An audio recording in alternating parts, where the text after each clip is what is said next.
Бірінші есепті талдап өтейік. Бізге не берілген? Мынандай өрнек берілген. Сол өрнектің мәнін тап деп жатыр. Енді бұның көптеген әдістері бар, бірақ ең бірінші бізде естеріңізде болса, мынандай формула бар. А-ның n дәрежесі бөлінген А-ның k дәрежесі. Негіздері бірде, арасында бөлу тұрса, дәрежелерін сеттедік, бір негізге жазылып, дәрежелері азайтылады деген ереже бар. Соны қолданайын. Енді мен оны керісінше қолданамын. Яғни азайту болып тұр, значит, соны бөлу қылып жазамын.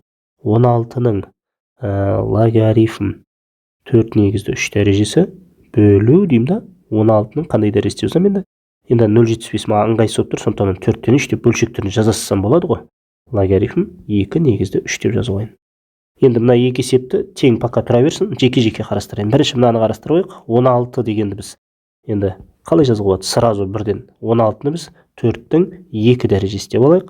Логарифм 4 негізді 3. Енді мына 2 дәреже логарифм алдында тұрғандықтан оның қасиеті бойынша қайқа барады енді ол? Мына 3-тің дәрежесі болады. Сонда оны мына түрде түрлендіріп жазамыз. 4-тің логарифм 4 негізді 3-тің квадраты.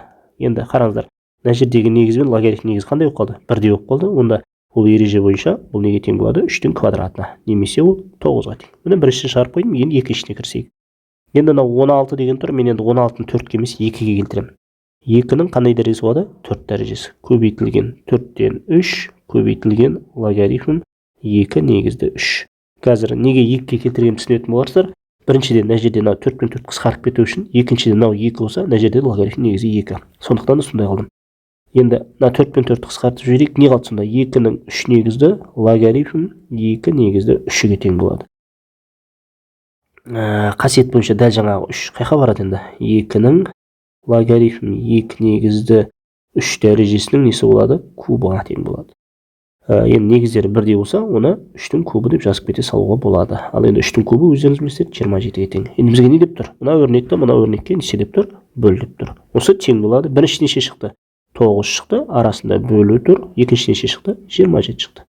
9 27-ге бөл дейді. Енді оны бөле алмаймыз ғой. Бізде калькулятор болмайды, сондықтан оны бөлшектерін жазамыз. 9 бөлінген 27.